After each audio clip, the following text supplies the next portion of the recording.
Antes de asumir este cargo, se desempeñó como economista en jefe para el gobierno de Dubái. Allí dirigió el equipo encargado de redefinir el pilar económico, el Plan Estratégico de Dubái 2015. Actualmente, sus intereses de investigación incluyen temas de globalización y del mercado laboral.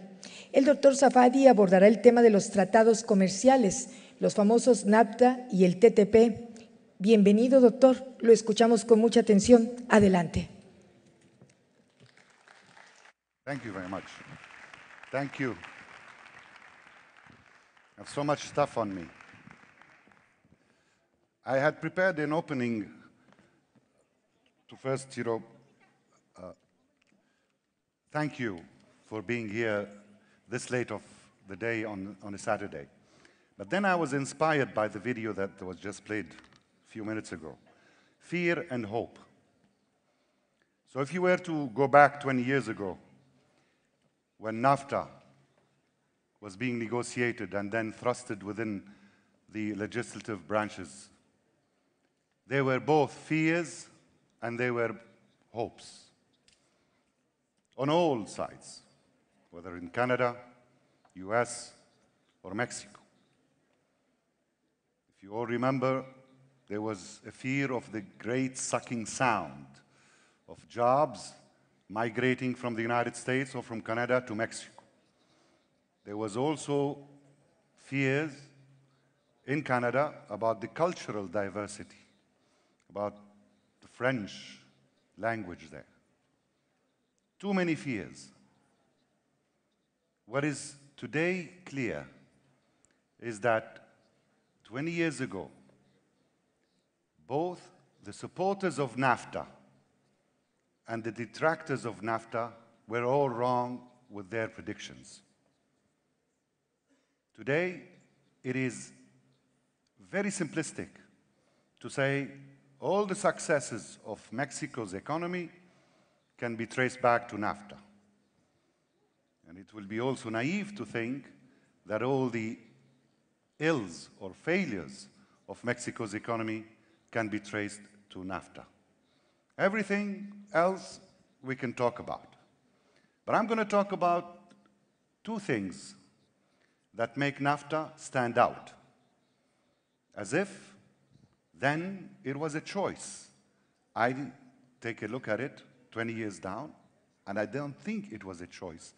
It was an inevitability that, Mexico needed such an agreement to propel its economy from the inward-looking policies of the past and charter new ways into a future and a brighter future.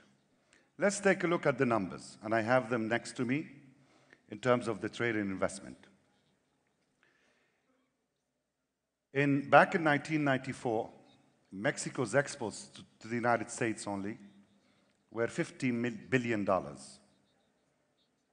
Today, they are back in 2013, they were $281 billion. So 5 times. It quintupled in 20 years. Mexico's trade balance with the United States back in 1994 was in deficit of $1.3 billion. 2013, that deficit turned into a surplus of $54 billion.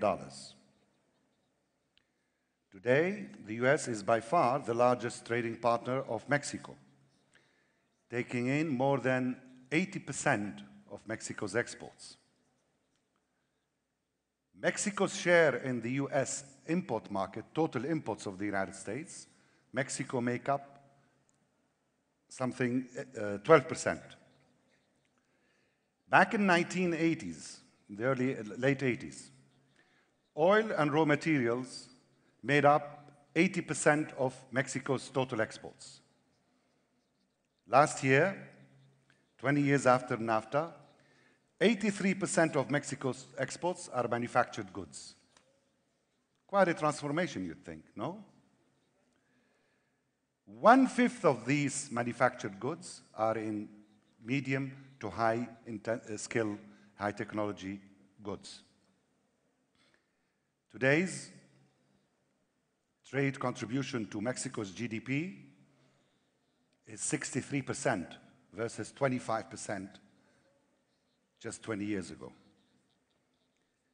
In the same token, let's look at the investment part. NAFTA made made Mexico a magnet for foreign direct investments, not just those originating from NAFTA partners, the US and Canada, but from across the globe. Just to give you another number, pre-NAFTA years, Mexico attracted $2.8 billion of FDI, foreign direct investment, per year. Post-NAFTA, that average has leapt to $19 billion a year. Before, it was 2.9 billion, 2.8 billion. After NAFTA, the average per year was 19 billion. Today's foreign direct investment stock in Mexico stands at $376 billion, and you have 58,000 companies in here benefiting from the fruits of foreign direct investments, 25,000 of them actually benefiting from US FDI. Now, and this is really a story about trade and investment. In the intervening years, in those 20 years, a lot of changes, structural changes, have taken place in the world economy. And if you were to think about, products produced 10 years ago, made in France, made in Mexico, made in the United States, meant that actually the majority of the value added was in that country itself, and therefore it earned itself, that product earned itself a made in somewhere. Today, there is no such concept. What we talk about made in the world. If you look at the global trade landscape, you will see 56% of all traded goods actually have inputs that originate from a different partner or partners. And that is a very telling story, in the sense that today, if you need to actually export, you need to import. You cannot just say, I'm going to devise an export promotion policy without opening your borders, without looking within your borders also at all those aspects that have act as barriers to enhance competitiveness, enhance productivity. Remember, imagine a world where there was no NAFTA. You think Mexico would have been able to maintain its market share in the United States at 12% with the rise of China and other emerging economies and the openness of the United States? I mean, that gave, of course, a big impetus to the competitiveness of Mexican exports. Right, so if you were to look at this value chain revolution, if you will, two aspects lie behind it. One is actually the declining cost of transportation, and the second, of course, is the communication and the logistics sector. All these things have to be actually in line so that your products will benefit from the best logistical support and, of course, not be hindered by any bottlenecks, be they at the border or behind the border. So this is why, unsurprisingly, Mexico now is engaged in a process of upgrading a lot of these economic policies that have actually led to a declining in productivity growth the last decade here in Mexico, so that competitiveness was negatively affected, and now a new wave of economic reforms are taking shape and being implemented. One of them is actually the trade facilitation. You might want to think that, hey, this is the best we could do in terms of trade facilitation. Today, the world of global value chains and then inputs coming from different parts of the world means that any delay at the border or anywhere else, you either have the business or you don't have the business. Someone will actually cut you off your business if you do not achieve the best, the just-in-time delivery that is now required in competing in world markets. And of course, taking advantage of your next-door neighbor, that's one thing, but the diversification, and then to Latin America and beyond to Europe, and we'll talk about the TPP now, to Asia. This is a tremendous opportunity, but you have to be prepared to actually face those competitive forces, coming from all over the world, including, of course, China, and then who knows which country will be the next China to try to take market shares from all of you. Now, this is if you were to look at one industry in Mexico, the car industry, right? That car industry benefited greatly from a pre-NAFTA, if you will. In the 1980s, GM, Chrysler, and Ford established operations here, but those operations were serving two different market segments, if you will. They were serving, initially before NAFTA, they were serving the domestic protected market, and then they were serving the US market. And that thing stayed on, and there was a lot of competitive effort, pressure coming in, and then NAFTA came in and actually integrated those two markets. So imagine you had the firms producing for two lines of production, and that meant that you had the car companies or the car parts companies in here had to incur additional costs and delays and what have you. With the NAFTA, they came in together. Today, a typical car produced within North America crosses borders 8 times before it is actually a finally assembled car. 8 times. And therefore, automatically you think of two things that are critically important for the competitiveness aspect. One is that your borders have to be seamless, therefore no delays, no undue costs to be incurred by either importers or exporters, and of course, no tariffs. But behind that also is the process of learning, that the standards, the disciplines, the regulation that govern a sector such as auto, right? So Mexico had 20 years to learn and to align its practices and its technology and its know-how to the best practices that are north of the border, right? They didn't have to reinvent the wheel. They just took the standards that were there, and through the foreign direct investment, they learned how to build those cars and move forward.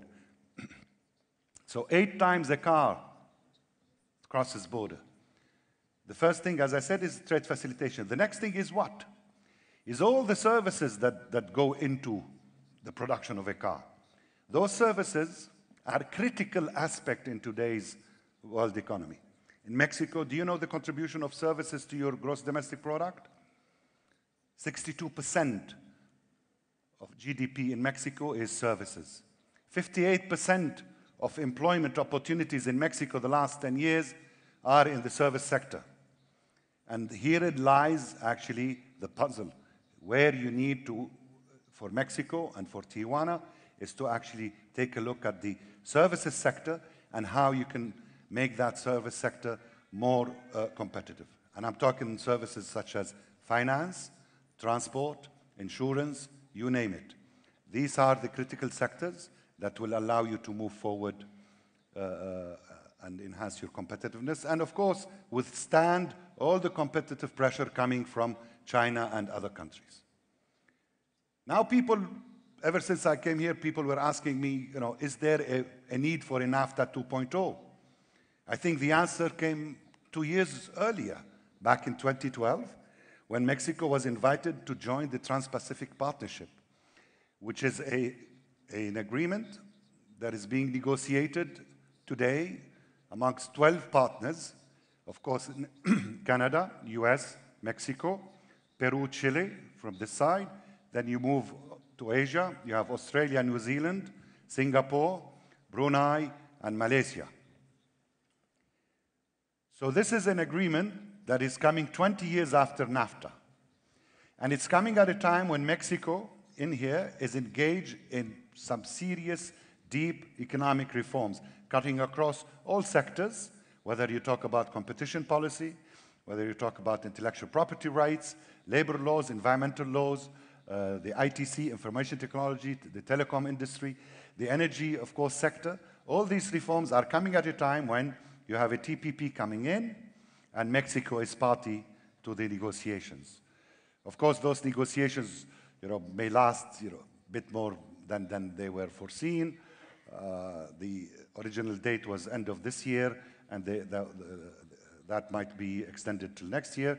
But one thing for sure, the negotiators are hardworking across what is called 29 chapters, most of which, actually 24 chapters out of 29 of these negotiations are about behind the border issues, not at the border. Only 5 at the border, which means the tariffs, the trade facilitation, and how you get in from, across the border and what have you. But 24 chapters are about state-owned enterprises, environmental regulations, labor regulations, as I said, and also intellectual property rights, investment issues, you name it. It is all-encompassing negotiations. So there is no question whether, we need to renegotiate NAFTA or to deepen NAFTA or whatever. NAFTA is being de facto deepened through the TPP, the negotiations within the Trans-Pacific Partnership. Right? In here, what is critically clear, cutting across all these, is that the business of being competitive and being a really big party to these negotiations is inside, is the domestic agenda rather than at the border agenda. And that domestic agenda, again and again, means services, services, services. And of course, behind those services, what comes are policies related to education, raising the skills, the macro stability, and these are critical aspects of the reform package that is now being, some of it has already been approved, others are in the process to go through the legislative approval here. But there is no denying that doing it whilst party to the TPP is better than doing it alone. Therefore, which means that the benefits now will take advantage of the economies of scale, that you go beyond just your borders. So you're going to sustain competitive pressure coming from outside. That is true, but you're going to also build on your competitive powers to be able to penetrate new markets and diversify from just one market, which, as we said, more than 80% of your exports go to the United States. And I cannot underline the critical importance of services in here, and especially, in the financial sector, whether banking or insurance. And of course, the cost of the transport sector is critical. Energy is one sector that cuts across all these, all the manufacturing goods that you can think of. Yesterday, we heard Minister Edelfanso say that actually 25% of the cost of your cement production or steel production is energy production. Now imagine if you don't have a competitive advantage in energy. Imagine that you're competing with China that pays 4 times the price of energy than you do, and you still can't win, which means that there is some serious issue in terms of the skill, the productivity, and all that within the economy that you need to attend to. Today, everything is still you're still maintaining that competitiveness. However, as I said, productivity growth has been on a declining trend for the last decade, and that needs to be taken care of, whether through training, through a reform of the education system, the vocational training system. This is a critical aspect in here, cutting across all the activities, whether you talk about electronics, where you're now a very important exporter, but in that electronics, you still are not capturing a high value added within the segment. It's anywhere between 8 to 12% of domestic content in any export of electronics. And that is not, that is still on the low side. You need, meaning, if I translate it more, in a different way. So close to 90% of your exports of let's say, flat screen TVs is actually foreign content, foreign imports coming into Mexico, assembled here, and exported. And that is, you need to take a look at and see how best you can actually upgrade within that value chain. And this is the challenge, not only for Mexico. This is the challenge cutting across all countries that have decided to become part and parcel of the globalizing world economy. And it is an inescapable route. No country, if you look at the last 50 years, in terms of economic development, and if you're a student of growth theories or trade or whatever, you would note that no country has been able to grow fast and sustain that growth through history without being part of the global economy, of the trade and investment landscape. That is an evidence all across. If you take a look at China, China up until 1978 was growing at 3 to 4%, 78 and beyond. Every decade, the last 2 decades, China was growing at a 10 to 11% per annum every year. On the backs of what? Of a major decision that was taken to abandon the inward-looking policies of the past and to integrate in the global economy. And last year, China rose to become the #1 exporter in the world. They've done it through continuous domestic reforms, and of course, the one that ushered in all this drive was their decision to become part and parcel of this globalized economy. If you look at their contribution, for example, in the high-tech industry, it's the same as in Mexico. The exports coming from Apple computers, let's say, the domestic value added in China is still low. I mean, if you look at the gross statistics, you think, wow, China has reached the high-tech level. In reality, no. It's still, the small operations of assembly and a couple of other things. But basically, most of the value added is imported from the outside. And now, but China is actually investing in trying to move up that value chain. So, basically, let me finish with one thing, with one clear message. NAFTA 2.0, 3.2, 2.1, whatever it is an irrelevant issue. What is at issue here is that how to prepare Mexico's economy to the challenges and the opportunities that will come from a TPP, the Trans-Pacific Partnership, that is being currently negotiated. This is where the attention needs to focus. This is an agreement that it has set high-level ambitions across every aspect of economic policy making at the domestic level. So one needs to look again inside and find the major bottlenecks where reforms are critically needed. And you need to start with the service sector, which is the critical aspects in the production of even manufacturing. See, manufacturing, most of it now, the Apple company doesn't manufacture anything. It's all about services. It's about design, marketing, after sales services, the whole 9 yards, the shipping and all this. So it is not a manufacturing firm. It's a services firm. And this is where the action is. Thank you very much.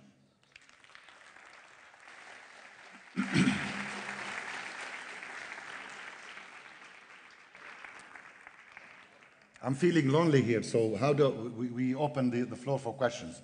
But I can stay on my own. I don't need to bother anyone.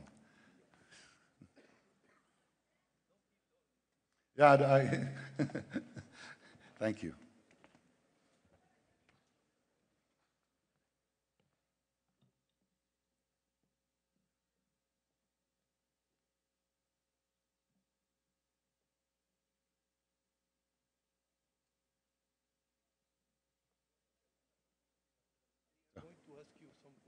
Yes. They already sent the questions in English. Otherwise, in Spanish, but someone will feed them to me. Yes, I can hear you. Shoot.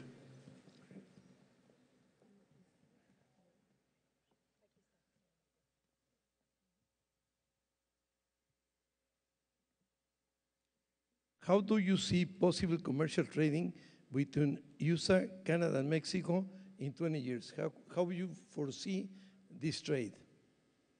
You want me to look into the future, right? This is a profession I chose as an economist because we can always make, predictions about the future, and no one will say we were wrong or right. We can always point to something else that happened.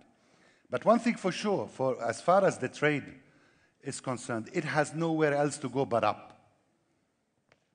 There is no force now, or credible force, that is pushing toward deglobalization.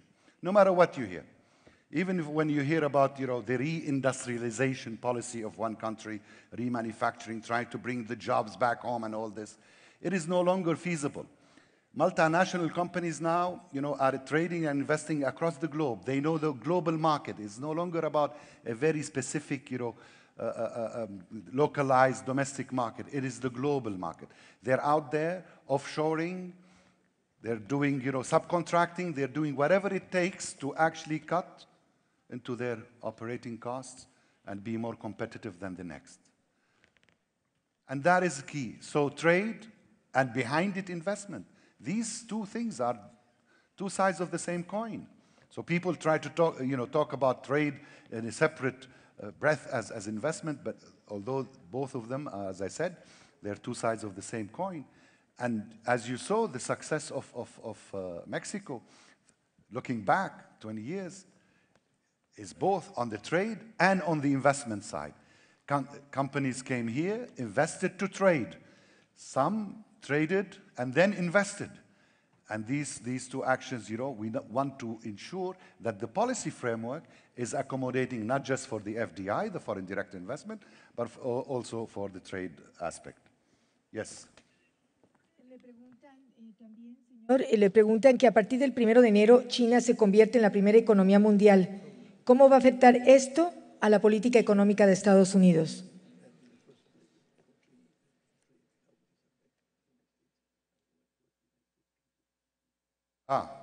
Listen,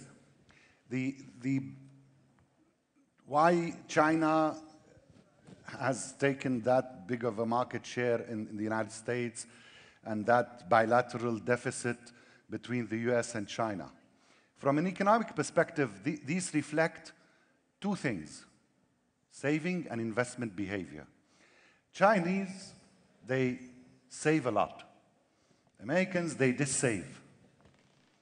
And this is reflected actually in their manners, in their expenditures. And the Chinese, are supplying the US market. Now, politically, there's a whole lot of discussion about the nature, the depth, and the breadth of that deficit. But from an economic perspective, the United States is an open economy. China has to abide by the standards, the rules, and what have you, that that market imposes. Whether it will be able to sustain that rate of growth in terms of its export to the US and elsewhere is a matter to be seen. What is happening now within China is what is called a redirection of expenditures, so that, Chinese are not just, before they were producing to export. Now they're producing to both consume domestically and to export. It's no longer about just, let's produce and we can forgo expenditure and consumption, so that our kids will have a better future. So now the kids are here and they are consuming, and there is a rebalancing and redirection of what is called aggregate demand. So more is now within China being dependent on domestic demand rather just foreign demands. And that trend will continue. So it is no longer that, you cannot think that one country will continue on increasing its exports to one destination or several destinations by 10% a year, because those exports are lifting the domestic population. That domestic population is actually demanding to consume some of those products that it is producing and exporting. They are asking, all these waves of immigrants that are moving in the world, the Mexicans that went to United States and the Islamists to Europe, how these affect Europe with the economy and the future and the manufacturing and all this trade, the world trade? It all depends on who's doing what to whom. At the end of the day, you have high-skilled or semi-skilled people moving, right? So if you look in Europe, the big problem that facing Europe now is that it has, created we have what is called there a jobless growth. Even when growth started picking up after the financial crisis, jobs, the job market did not pick up. Now, it's very easy to be xenophobic and say, well, it's the foreigners who are here. We should kick them out, or we should, tighten the immigration rules. In all these agreements, the critical aspect is not about immigrants. The free trade area, whether in the context of NAFTA or in the context of the TPP, is about the temporary movement of people across borders. So, for example, NAFTA has a visa. It's called the TN, NAFTA visa, TN, right? But it's not about migration. It's about people, with certain skills crossing the borders when they have a job offer, and that they have the skills to respond to those requests, to move for a specific period of time, 1 year, 2 years, and then they can be renewed. But that also poses another question. When you think about these issues, you think about them in an offensive manner, coming from the south of the border, in the sense that you want the market to be open there. Now, the market to the north, if it becomes open totally to all skilled, then the second sound goes the other way, right? So, the education system that is free here, you educate, and then the skilled people leave. And that you don't want to see. So for every country, you have defensive and offensive interest in this question. But in no agreement, make no mistake about it, there is no question about migration. No one talks about it. Neither the United States wants to give, its sovereign right to regulate that sector within its national economy rather than with a trade agreement, right? The discussions are all about the temporary movement of people and within a prescribed list of jobs, right? There is a NAFTA list of jobs. So if you qualify there, if that job is listed there, and if you get a job offer from the United States, then you can be issued a TNV.